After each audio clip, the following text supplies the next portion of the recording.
Good morning, afternoon, and night sa ating mga listeners. We are the Yapcast Production and meron kaming quote na, because Googling isn't as fun as arguing. So, nandito kami para makipagtsikahan tungkol sa mga kung ano-ano, anything, anyone, or everything. Pakilala uli natin ng aming sarili sa ating mga bagong listeners.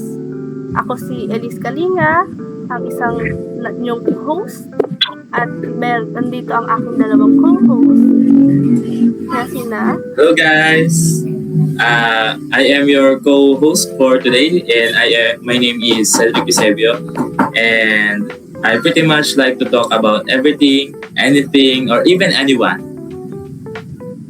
Hi guys, I am your co-host number 3, and my name is Jan Lester Miranda, and I want to learn more about something.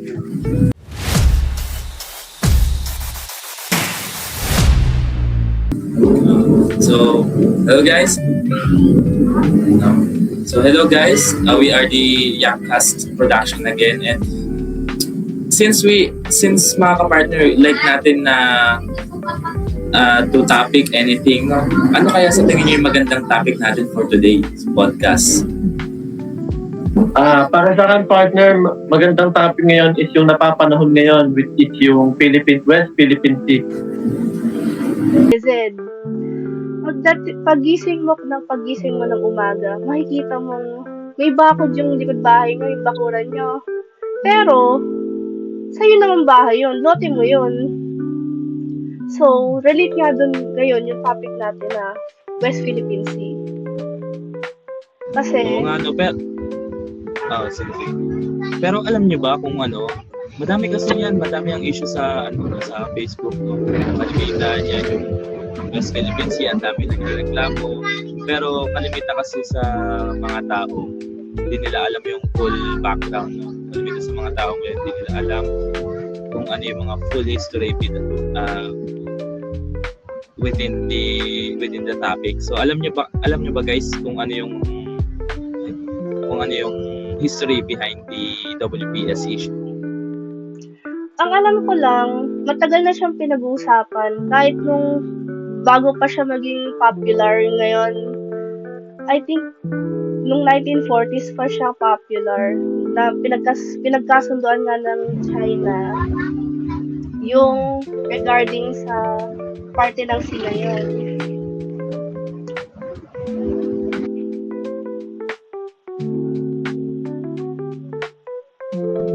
Kasi yung sa ano ba tawag nito, as far as I know yung sa West Philippine Sea, it is hindi lang tawag dyan West Philippine Sea. Actually, madaming bansa bukod sa China yung nagke-claim dyan sa part na yan, no? So sa China, in their perspective, they think ang tawag nga nila sa West Philippine Sea is the South China Sea, no? And then sa Taiwan naman, since gusto rin nila, what they call that is South Taiwan Sea. And then same goes for the other ASEAN countries that likes to take part for the West Philippine Sea.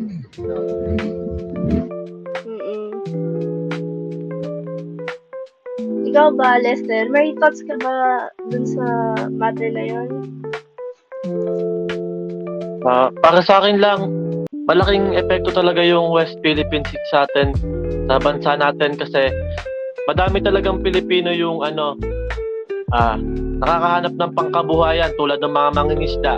Ngunit ngayon, yung mga mangingisda is natatakot ng pumalaot dahil inaabuso sila ng mga tao doon sa China. Parang kinakawawa sila or binabatuan sila ng mga bomba, gano'n. At saka, partner, alam niyo ba, dati pa naman, sabi mo nga, ngayon ko lang nilalaman na yung issue pa lang yun, already been existing since the 19s, no? Ngayon ko lang nilalaman yun from you. But I read somewhere that due to that issue during the early 20s, maybe 2017 or 2015, pinadala yan sa court yung issue na yan, pinadala yan sa court na tawag ay UNCLOS, I think United Nations something. It is like yung Supreme Court but parang court siya in a way, international court like yung ICC. Alam niyo ba yung ICC, guys? Oo. Ayun. So para siyang court, dinala siya doon sa international court na issue, and syempre meron naman tayo yung defense natin, meron tayong alam niyo Philippine Area of Responsibility o yung line natin na nag-i-indicate kung ano yung mga places na hagip ng Westfield ng ating bansa, and kabilang doon is yung part ng West Philippine Sea. So in a way, tama tayo kasi kabilang talaga siya sa ating responsibility, but EEZ, Exclusive Economic Zone. Kaso nga lang, meron din yung China, parang meron din silang ginawang ganung part na parang linya na dinrawing nila sa mapa nila. Like actually, testing natin i-present natin yung hanapin ko lang partner yung Tawag nga ata doon, 9 dash ba yun? yun, tama yun, 9 dash para may yung ating mga audience. 9 dash 9. So habang sinesearch ko yan, sa tingin nyo partner, habang sinesearch ko, sa tingin nyo, sino bang mas tama sa atin? Sa tingin nyo talaga bang atin to? Nakikiklaim lang tayo katulad ng China? Siguro kasi may part nga tayo, di ba, na sa atin. Tayo kasi halos nag-alaga tsaka nagpaganda doon. Kaya para sa akin, sa atin nga yun. Ayun, partner, makikita nyo ito sa ating Google, no? Parang ayun, ang daming nagkiklaim. Actually, ang daming talaga nagkiklaim ng EEZ. Pero ang pinaka-absurd dyan, which is yung pinaka-nagka-conflict tayo, is yung China. Yung itong 9 dash line nila, sobrang laki. Yung sobrang laki na, hindi katulad ng ating EEZ, wala silang basis dyan. So, kaya nung dinala siya actually dun sa court, natalo sila, and nirule ng tribunal na tayo daw ang may-ari ng West Philippine Sea. Kaso hindi yung matanggap. So yun, parang pinipilit pa rin hanggang ngayon. So, which is sad. So, dapat, sa tingin nyo ba, kailangan ba natin talaga ilaban to? So, ikaw, sa tingin mo, despite na kasi sa bansa natin, kahit sabihin mong patriotic tayo, madami kasing kurap, dinanakotan yung bansa, and then in a way, diba mas advanced, ayaw naman natin ng mas advanced, labanan yung advanced na military army. So guys, ano sa tingin nyo, lalaban pa rin ba kayo if time comes? Dapat hindi talaga tayo nagpapatalo kasi halos tayo lang kasi nagpaganda dyan, tsaka halos lagi natin ginagamit. Okay lang sana na sharing tayo, may compromise tayo. Kaso kasi sa mga naririnig ko, minsan daw may violence na daw nangyayari. Kaya, ayun. Partner, dagdag ko lang, bukod kasi sa kailangan talaga nating ipaglaban kasi bilang ordinaryong mamamayan kasi pwede naman nating isipin na wala tayong magagawa. Pero kailangan natin talagang maging mulat at alamin na talaga natin yung katotohanan at ipaglaban talaga natin to kasi dito din ay malakas din ito sa likas na yaman. Actually, partner, no, yung sinabi yung mga yan, nung pag nag-scroll ako sa FB, no, puro kasi mga trending issue mga nasa FB ko, and then as I scroll, no, madami ako nakikita mga memes. Actually, meron ako mga saved na memes dito sa memes, and then yung mga pictures relating to the West Philippine Sea. Tingnan natin isa-isa. Ayan, ito. Ayan. Bakit, ayun, yung una is ito, bakit kailangan gawing demonyo? Kita nyo ba mga partner?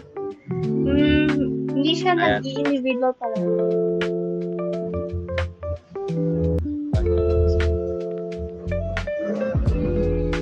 ayun no, yung parang ang dami kasing sinabi natin kanina, di ba? Parang ang dami corrupt ngayon sa bansa, no?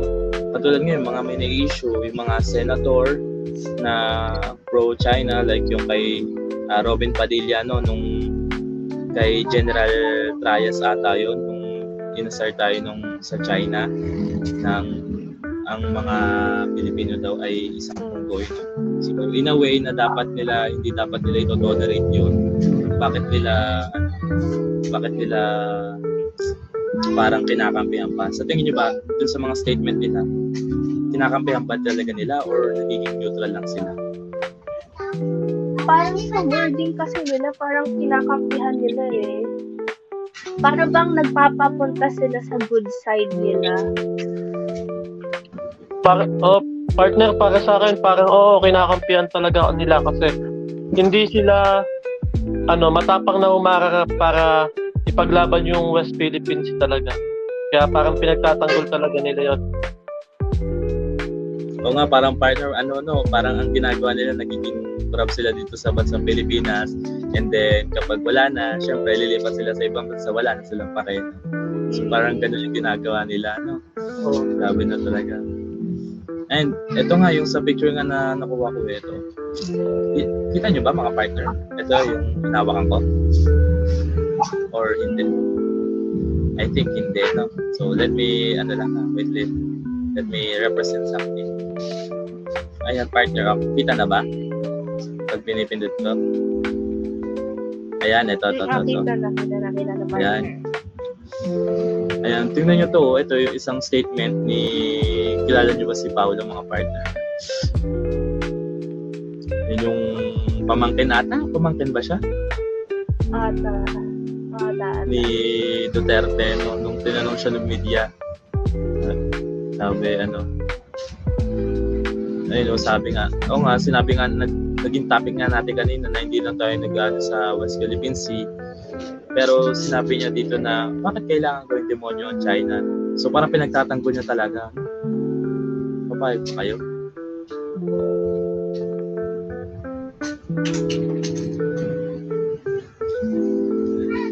Tulad nga nung kanina, para bang dun talaga sila sa makaka-benefit kasi sila eh.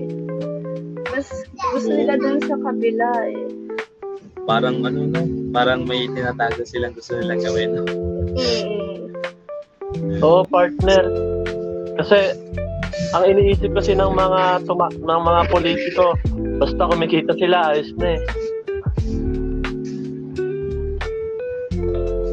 Ito guys, yung Yan nga yung unggoy. yan yung sinasabi ko kanina, yung nakita ko sa FB page na nung nag-post yung Daily China page. I think meron din ako nakasave na dito. Tingnan ko lang. Ito, isa to sa mga post nung page ng Daily China. Ito, nagawa sila ng propaganda na Kinukuha natin. oo, na parang tayo pa yung masama. Oo. Grabe din naman yung image, gumagamit pa sila ng AI para baliktarin yung kwento, which is mali naman, no? Totoo. Alam naman natin na hindi natin ginagawa yan kahit saan. Kahit nga mabait naman tayo mga tao dito sa Pilipinas, mga Pilipino. Kahit nga sino, imbitahin ka sa bahay kahit hindi ka kakilala eh. Pag may birthday yan, sige, kain ka dito. Tapos sasabihin nyo hindi kami namimigay. Hindi namin yan pagbabawal or pagkakait kung gano'n. Oo. Madamot pa tayo eh. Kahit willing naman tayo mag-share. Willing naman tayo mag-share. Kaso nga lang ginagawa nila, hindi parang nananakit na sila, no? Gusto kasi nila mapasa kanila, hindi lang to share, but to take over. Which is, ayaw naman natin, no? Kasi dati pa naman, no? Partner yung sa Espanyol, no? Tandaan niyo pa ba? Oo, partner. Yung, ano ba tawag doon? 300 years na nasakop, ayaw lang natin ulitin. Pero sa tingin niyo, ano yung opinion niyo? Yung about sa Amerika, yung nandito dito, 'di ba yung Amerika nagtayo dito ng mga military, not actually base, no? Hindi military base, but yung mga training, I think, no? Training, tama ba? Yung training camp para mag-train ng Pilipino. And then, sabi kasi nila, once na hypothetically na magka-war ng ganito, tutulungan daw tayo ng Amerika. So, sa tingin niyo, based on history, kasi based on history, yung Amerika, di ba, alam niyo na yung ginawa din sa Amerika. Pero, tinulungan pa rin naman tayo kahit pa paano doon, kahit doon sa history. Tinulungan tayo, pero parang binetray din tayo kasi binenta tayo, di ba? Pero mali din talaga nila kasi nakatulong sila pero at the end, madami ding binawian ng buhay. Oo. In a way, hindi talaga sila nakatulong kasi binenta lang talaga tayo. So, sa ngayon, ang mga partners sa tingin ko, kailangan ko ng opinion nyo dito. Sa ngayon, since may tutulungan daw tayo ng America in case of ganang-ganang, kaya pumunta sila dito. But do you think, guys, na yun talaga yung plano nila? Kasi in a way, no, meron na tayong mga experience na dati pa lang parang nabe-betray na tayo. So sa tingin nyo, yun talaga? Feel ko may ulterior motive sila na, di ba parang nakikita ko malakas daw kasi military din natin. Parang gusto din nila makuha yun. Oh, pero para sa akin, partner, bilang may trauma tayo doon sa mga Amerikano, pero feel ko talaga parang tutulungan nila tayo pero sila din naman makikinabang in the end eh. Kaya nga, parang sa tingin ko, sa tingin ko nga, parang tinutulungan lang tayo para in a way dito mangyayari yung enkwentro, and then wala silang mawawalan kasi in a way Philippines nangyari, di ba? Tapos ayun mga partner, meron ba dito yung mga memes na nakuha? Ay, naalala nyo ba yung mga unang balita pa lang dito, yung sa yung naputulan ata ng kamay yun? Or ini-sprayan ng mga tubig? Ay, water cannon daw. Oo, yun. Naalala nyo ba yun? Yung tapos binuhos sa kanila na na tayo pa daw yun ang gagano. Walang niya. Tayo daw nananakot kasi eh. Oo, tayo pa daw yung nananakit. Kabalik na. And Hi guys, since we are out of time na let's continue this podcast for another day. No, so before we leave naman yung mga audience natin dyan nakikinig ng kanina pa since we started the podcast. No? Before we end this live, I want to ask my co-partners here, my co-host. No? So ano yung mga natutunan natin for our podcast regarding the topic of the West Philippines? Siguro para sa akin, dahil dito tayo nanirahan, dito tayo pinanganak, feel ko de-defend natin ang ating sarili. Dahil dito nga tayo lumaki, dito din tayo magde-defend. How about you? Para sa akin naman partner, dapat magkaroon talaga tayo ng pagkakaisa. Dapat tatagan pa natin yung loob natin at dapat magkaroon tayo ng lakas ng loob para ipagtanggol kung ano talaga yung sa atin. Ikaw naman. Yan, napakaganda ng mga message ng aking mga co-partner here, co-host. So para sa akin, dun sa natutunan ko nga sa ROTC, and regarding the subject of our history, yung kay Magellan and then for Lapu-Lapu, no matter how much we are at a disadvantage, we have to understand that in order to live, in order to protect our country, we must know how to sacrifice ourselves and to stand with our values. We shouldn't let especially those people who are trying to scare us, trying to manipulate us to give. We shouldn't give them a chance to do those things to our country and especially to us Filipinos. And then again, my name is Cedric Eusebio, your second co-host. My name is Elise Kalinga, your first co-host. And I am your last co-host, and my name is John Lester Miranda. And guys, no, so as we are ending this podcast, I would like to remind you guys that you can watch our other podcast. So stay tuned to our communities and our other pages, no. Hit kayo sa channel namin para mas marami pa tayong matutunan and para mas maging mulat pa tayo sa kung ano nga ba ang mga issue kinaharap ng bansa natin. So ayan guys, the three of us is what we call the Yapcast production. As we all say, Googling isn't fun as arguing. So goodbye guys. Bye Bye, everyone.